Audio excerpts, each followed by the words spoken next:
name's Yasmin, and I'm hoping that Ted the Cat's going to join us as well. So last time we read about the Prince Moses, the prince from the river, and this story is about how Moses, that prince, went on to become a shepherd. Come on then, Ted, it's story time. Alright, I'll start without you. One day, Moses saw an Egyptian beating a Hebrew slave. Though Moses had been raised and educated as a prince in Pharaoh's palace, he too was a Hebrew. He had to help the slave. Glancing around to make sure nobody was watching, Moses attacked the cruel slave master. In the fight which followed, Moses killed the Egyptian. Quickly, he buried the body. The next day, Moses saw two Hebrews fighting. He tried to stop them. One said, "Will you kill me as you killed the Egyptian?" Moses was afraid. Everybody knew about yesterday. Pharaoh knew. Moses had to escape. He went to a country called Midian.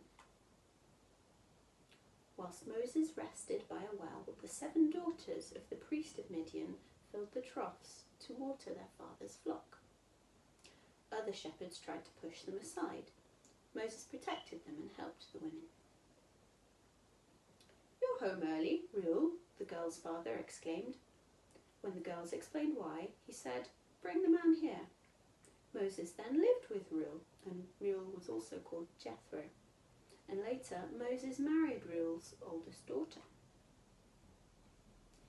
Back in Egypt, Pharaoh died. God's people, the Hebrews, were still slaves, and oh, how they groaned in their suffering. How they prayed for God's help, and God heard their prayers. Moses did not know it, but God planned to use him to help the enslaved Hebrews. 40 years had passed since Moses left Egypt. He was shepherd of Reuel's flock, but he must have missed his own people in Egypt.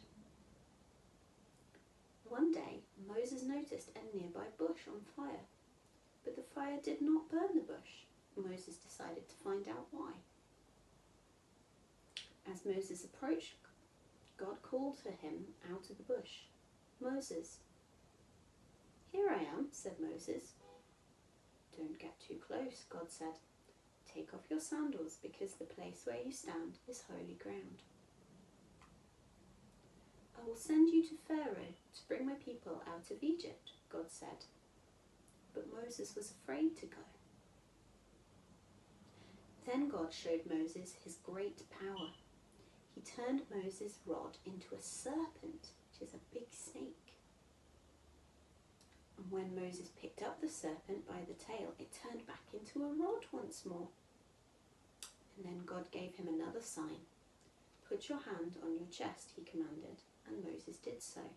His hand turned white with leprosy. When he did it again, his hand was healed. Moses still objected. "I don't speak well," he told God, and God became angry. "I'll use Aaron, your brother, to speak the words that you tell him," he said. Moses returned to Jethro, packed his belongings, and left for Egypt. God led Moses' brother, Aaron, to meet Moses in the mountains. Moses told Aaron all about God's plan to set the Hebrew people free from the Egyptians. Together, they carried the news to the Hebrew leaders. When Moses showed the signs to the Hebrew elders, they knew God would help them. Together, they bowed in worship. Bravely, Moses and Aaron went to the Pharaoh. "God says, 'Let my people go,'" they told him. "I will not let Israel go," Pharaoh answered. He would not obey God. God would have to use his great power to change Pharaoh's mind.